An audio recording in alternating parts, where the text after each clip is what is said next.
everyone, and welcome to our video series where I am interviewing a range of different experts in their field that on topics that will help women in business and women around the world on cutting through a lot of the noise and a lot of the, let's say, BS out there, the non-truths around all sorts of areas of life and business. And I am very honoured to have Ildi on this series with me today to talk about all things exercise, because at the end of the day, one of the things that's important is we know that our health is important. If we don't have that, we are in big trouble. And there are so many myths out there around exercise and eating and all sorts of things. And I wanted to bring Ildi, with all her years and years and years of experience, onto this series to kind of cut through some of the noise, bring you some actual truths. What do you need to be doing? How do you get a result? Everyone's in for the quick fix, which there is none. But then when you start searching out there into the big wide world, there's also a whole lot of stuff where you can just end up overwhelmed and then not do anything. So Ildi, I would love you to jump out if you can give people a little bit of a background about yourself, and then let's cut through some of the big myths that are out there with respect to kind of bodies, women's bodies particularly, and exercise, and we'll see where the journey goes. Oh, so firstly, thank you so much, Alison, for inviting me to be on your cast and for letting me share with everyone what I'm super passionate about, and it is women's health and women's fitness and being stronger and fitter and healthier so you can get more out of whatever it is that you want to be enjoying and doing. And as you know, Alison, we have very similar paths in fitness, as you yourself be super successful with being fit all your life and pursuing exercise and using that to boost your success in business and the businesses that you've started, and being a mum so you can do what you need to do in that area. My background, I've been in fitness and sport most of my life, and I am coaching now women to help themselves, their families, their future generations to really build a longevity in being healthy, not just physical fitness that we normally think about, but also mentally, emotionally, and just have an overall well-being where they can guide themselves through life and just be happier in general. Fantastic. And look, we've crossed paths a number of times, but obviously we've crossed paths in the professional bodybuilding world, which is how I met you. And have been able to have the pleasure of working alongside you within that industry and tapping into your knowledge there. So let's get into what would you say? I mean, you come across myths every day within the health, wellness, exercise space. So this is one I've heard a lot. So tell me your thoughts on this. Around spot reduction. Well, if I do 100 sit-ups, every day I'm going to have abs, right? Like, I want a six-pack. I want a flat belly. So I'm going to do these sit-ups. Can you debunk that myth a little bit for us? Oh, I think I certainly can. And that's a funny one.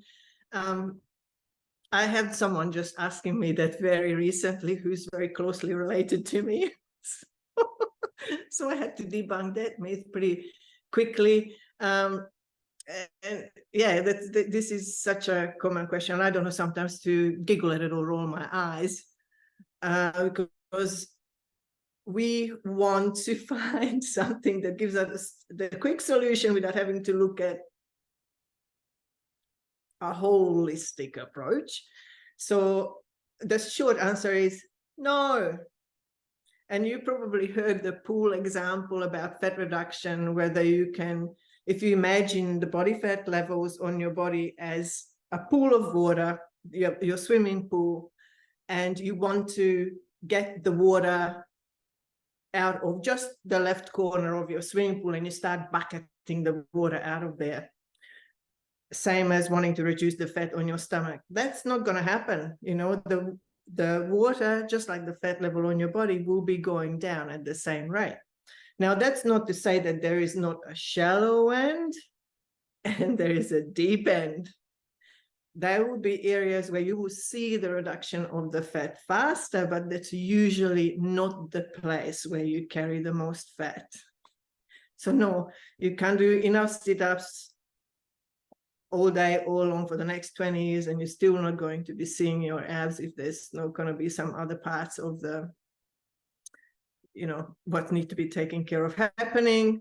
And doing crunches, let's not talk about Yeah, we won't go into that because we could be here for half an hour just talking on that one. What about what's another common one? So best weights versus cardio, particularly as women begin to age. What's your viewpoint? Look, depends on if people want to use, or women particularly want to use cardio for weight loss. It's a very complex one from the point of view that there are much more effective ways to be losing body fat, burning calories. When we're doing weight-bearing exercises, resistance work, whether it is with body weight or picking up some weights and going to the gym and working big muscle groups, then we're burning much more calories. So then burning more fat. Our bodies are going to be working longer way after we finished our workout. So therefore, again, burning more calories and burning fat ongoing after we finished our workout while you're doing cardio. If anybody's been on a treadmill lately and seen how many calories they burn while they're walking, you could be walking to Timbuktu and back and burn nowhere near as many calories that you would with weight training. The other point with the cardio versus weight-bearing exercise is that number one indicator of aging now is loss of muscle mass. So if we can maintain our muscle mass, then we will be looking better because we will have better curves, we will have toned muscles, we will have stronger bones. And if we're short on time, that's another super, super important bonus, that you finish your workout so much quicker. You know, you can do the same amount of work in calorie burning and fat burning with a brief blast of weight workout than hours and hours of cardio. Cardio is also very stressful for the body, for women over a certain age like us. It can increase your cortisol levels, but without going too technical and too deeply into it. Weights, way better way, faster, longer lasting, more calories burned, more muscle build, more bone density, strong bones, so you don't injure yourself, last longer, stay younger, longer. Cardio, fabulous for heart health, circulation. If you love it and enjoy it, fantastic. Keep it in, mix it up, keep it in your routine of exercise. I think it's great to have it for variety. Any form of cardio, especially if it's not boring that you're standing on the treadmill and you're staring out of your head or at a screen. You know, what kind of cardio do you do? That's another question that I always ask my ladies. And what is it that you enjoy doing? Because even though weights are more beneficial in a way, if you hate them and you're not going to do them, there is no point. You know, you better off. There's no benefit to the things you don't do. That's right. It's 100% benefit to the things that you do. So pick the one that you enjoy the most and then introduce the one that's most beneficial at a slower rate. 100%, I agree, because I think, like anything, if you if you hate it that much, probably not going to do it. So sometimes you got to trick yourself. Yeah, or Got you to just got to find do ways to it. coax yourself into it, right? Like find something you love and then find a way to have some sort of weight bearing, muscle component. Some people are really afraid to go into a gym. So maybe it's that you have someone come to your home, or you do something, there's plenty of YouTubes, right? Like, so do things at home, or there's so many ways. It doesn't always have to be the conventional way that we think of weights anymore at all. There's so many varieties and so many options. What's one other big myth that you, or non-truth, or whatever we're calling it, what's one other of the most common ones that people come to you and you hear regularly? Oh, there's so many, but maybe the one good way to look at it is, we generally think that to get fitter, healthier, even leaner, stronger, we need to be implementing so many new things. Yeah, so there is two extremes in from my experience. Either people think, I'm going to have to change when I wake up, change what I eat, change how I work out, just change what I eat, when I eat, how much to eat, all of it. Or they think, I'm just going to do this really quickly, this one thing, and then I'm going to be good. I'm going to change to this cabbage diet for the next 14 days, and then it will be fine. It will be great. Both of those, in a way, massive changes, huge extreme changes, which for some people very exciting, for some people huge turnoffs. But usually massive percent in cases, what happens is you get excited, and then like a puppy, it's so exciting, oh, let's do it. How about later, just next week? So it very quickly fizzles out. So what I would say, great myth, you need massive changes. No, you don't need massive changes and massive implementations. And instead of looking at what I need to do right now, look at what are the things that I can stop doing. Yeah. If I stop doing a few certain things, and then it reduces the overwhelm, and the confusion. Just get rid of some of the things that that are not the best for you to be doing.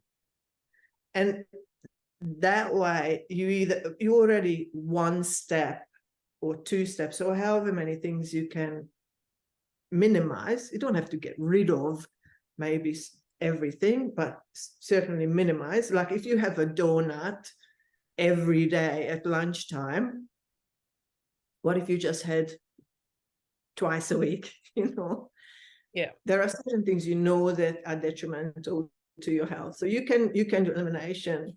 The other massive myth is to be thinking that there is a trick, there is this one secret, there is this magic key that we have not been told about yet, that these people know, who look good, feel good, have heaps of energy from morning to night. There is something that and most people know the secrets. They know the reality of what makes someone feel good and look good and be fit. And for themselves to give themselves the answer, it's so much more powerful than anybody else trying to convince them of something that they need to be doing. And what I do, for example, and probably you do too in your coaching, is I ask people what they would do for themselves if they had to recommend for themselves a great program, a great regime for their lifestyle, for their health, well-being, fitness, mental health, emotional health. What would they tell themselves to be doing? what would their day look like? And they know the answer. I All think of that's them know. true, right? Like, so often we do know the answer, but then there's that accountability piece. And that's where I think some too, Ildi, is it's okay to ask for help. If you are wanting to make a change and you're finding it really challenging in your crazy busy lifestyle to make that happen, stop suffering in silence. Like, ask for help, get a coach, get support, whatever. That's not a failure. It's actually knowing where your limitations are and in prioritizing what's important to you, because we do live with that lifestyle where we just put more and more stuff in and we're not that great at eliminating. Sometimes it's having that external pair of eyes to stop us from enrolling in our own rubbish and our own non-truths and keeping us on track, and then keeping us from tacking on to these quick fixes and just staying on the regularity of doing what it takes to get a result, because there's no result without work. And this is another massive one, the results, because sometimes the contrast between where we are and where we think that we should be, like we're seeing all these things on social media, pictures of people who in bikinis at the age of 50 or 55, and when I'm standing there and cooking dinner in my daggy tracksuit pants and thinking, geez, this is what I'm doing on a Friday night. Is this what I'm supposed to be looking like or doing like? So when the contrast is so big, and then you think, okay, so I need to be at the gym 3 hours a day, and I need to be doing cardio, and I need to be doing weight training, and I need to track my macros, and I need to weigh my food, and then I need to get the kids up and go to school, and they will be having different foods, and then I need to come home and clean and iron and all of those things, and maybe then go to work or have a business that I want to run. The contrast is so massive that it's just no reason to begin. There is no place to begin. There is no place to begin a fitness journey. Who's got time for fitness when I have to do all these things to survive every day? So the need for fitness, and it's, what do I want to say? That before all of these thoughts begin and fester and make you feel very anxious and sick and defeated, really, you need to move. Yeah, I agree. And any type of movement for any length of time, like you said so well before, 100% of a little bit is better than a 0% of a big plan of doing an hour of something each day of the week. And now we know, like it's scientifically proven, that even 7 minutes of exercise will give you great results, even better results than doing a prolonged exercise of certain types. So you can, if you are lazy, I'm the laziest person you'll ever meet when it comes to fitness. If you can get it done in 7 minutes, or you can have the same sort of results in 45, I know which one I want because I have other things to be doing.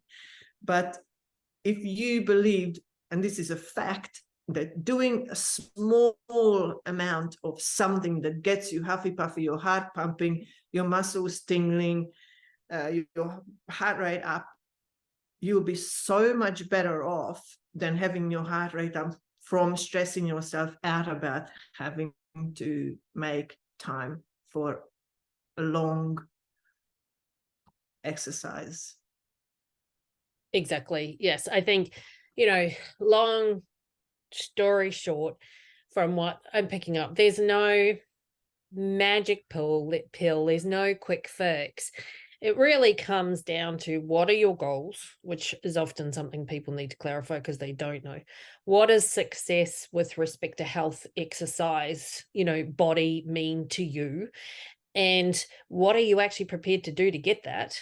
And what actually fits into your lifestyle in order to do that? What are you willing to, if you do want a certain body type look that is going to take a lot, are you prepared to sacrifice some things to do that? Because that's what it will take, right? You're not just going to shove more stuff in. It's not going to happen that way. It takes a large sacrifice. If you want to look like a bodybuilder, you are going to have to live the lifestyle of a bodybuilder. Are you prepared to do that? Are you willing to sacrifice all of those things? So whatever it is that you want to be with respect to any area of your life, look at that, what it actually takes. So the people who are at the top of their game in that area, what are they doing? And am I willing to live the lifestyle like that? Or how can I move towards that in small increments so that, I don't crush my whole entire life in 5 minutes, but move in increments towards that if that is what I choose to do. Because at the end of the day, it's all a choice. But no matter what it is, Ildi, no matter what the result you want, you're going to have to roll your sleeves up and do the work and make the changes required, which is the uncomfortable part. It's uncomfortable. Change is uncomfortable.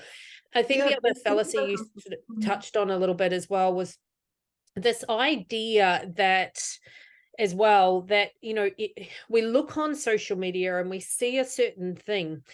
We think that the highlight reel is how it is. No, I don't know any successful person on this planet that doesn't have dark days, dark moments, hard times, falls off the wagon, has to get back on.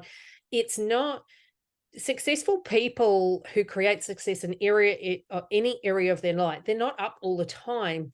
They just know how to get back on track faster. They fall off probably more than anyone else, but they don't stay off track. And that's a key difference. So that was kind of what I picked up, plus a few tangents of what you just said. Yeah, I have, like you said, we could talk about this all day long. But very, very important that we don't think that this whole journey of being fit and healthier is, hey, look at yourself realistically. Are you healthy? How do you know you're healthy? When did you have your last blood check? When have you had your last doctor's visit? Are you really healthy? Is your memory good? Do you have great energy levels during the day? Are you patient with yourself, with your people? Are you showing a good example to your children of how to live your life, how to lead your life, how to look after yourself? And truly, you will never punish yourself into a healthy lifestyle. You will never be able to force and down talk and punish yourself. If you do it with compassion and love, with understanding, and looking at your health and fitness as you wanting to give yourself the best of what there is, because you deserve it, it's out there for you, available, then make your choices based on I deserve the best. I deserve the best quality, blah, blah, blah. I deserve the time for myself to put into blah, blah, blah. So my question is always, do I deserve the effort and time that it takes for me to achieve this goal? Do I deserve that? No, do I deserve it? Do I deserve what it takes to do? Because I would expect someone else to do it for me, or I would tell somebody to do it. But do I deserve it from myself to make that work? And with love and compassion, if I loved myself, if I cared about myself, if I thought that the best life is waiting for me and I can trust my body to respond to me and look after me and work with me, what would I give it? What would I present it with? How would I make it more strong, more resilient, more independent, and be able to rely on myself, my own recovery, my own drawing in from the world? Because when you think about it, when you go to the supermarket, a simple example, everything is available to you. 100%. So if I make the choice of only giving myself what's going to support my goal of being a top level professional, a great mom, an energy that is full of, or the person that is full of energy, to have positive mental health, have positive thoughts, have great communication, positive attitude. What do I need to give myself to be able to do that? And from the consumption point of view, we're talking food consumption, that we know that it's hormonally changing us. Then our hormonal changes will make our attitude different, our mood different. If I'm a depressed, negative, gossiping person, who will want to be around me? What kind of friends will I have? And it can be as simple as also what I consume from other people around me, what I consume in everyday, the movies I watch, the information that I read, what I expose myself to. All of that I consume is not just a consumption of food, nutrients. It's everything that you're made of, the thoughts, the ideas, the words that come from other people and the world, and then it kind of circulates. So when I look at fitness, then fitness is the first point, the movement. You have to move, because if you don't move, then you're dead. Everything in you moves. Your cells move around. For everything that's alive and exists, it moves, it vibrates. Nothing is stagnant, nothing is still. And as soon as we become that, we sped up dying. 100%. So besides, what do I deserve? Do I want to be alive? Do I want to live? Can I dedicate 7 minutes or 15 seconds a few times to me being alive and feeling energized, and give my cells a buzz and tell them, hello, I'm here, I'm looking after you, I want you to light up? Can I do that for myself? Can I just jump up when I'm stirring the onion for the dinner and sprint on the spot for 15 seconds? Absolutely. Is it doable? Of course. Yeah. And you raise, that idea that of, punishment, like a lot of people exercise for punishment. A lot of people do lots of things for punishment. It's a matter of, really having enough compassion for yourself to get the result that you want, right? Enough compassion for yourself to do that, because it's a self-love activity. Or to achieve any of your goals is a self-love activity. And then you're also a demonstration to other people. So, Ildi, if people want to find you to have further conversation, how are they going to find you? Where's the best place for them to contact you? At this stage, the easiest place to find me is on Facebook or Instagram, and that's my full name. That's Ildiko Gaspar. And you might see some bodybuilding pictures there from the past of mine or current, because I help everyone, ladies who want to get on stage and get in the absolute best shape of their life and do massive transformation, or people who want to make lifestyle changes and have focus on more longevity and achieve that kind of a shift, that as well. Perfect. I'll put the links in the notes so that you can find Ildi. But look, I really thank you for your time. We've been able to crush some myths, which is always very helpful for everyone. Hopefully everyone's enjoyed the conversation, and I will see everyone here next time. Thanks so much, Ildi. Thank you so much, Alison. Thank you.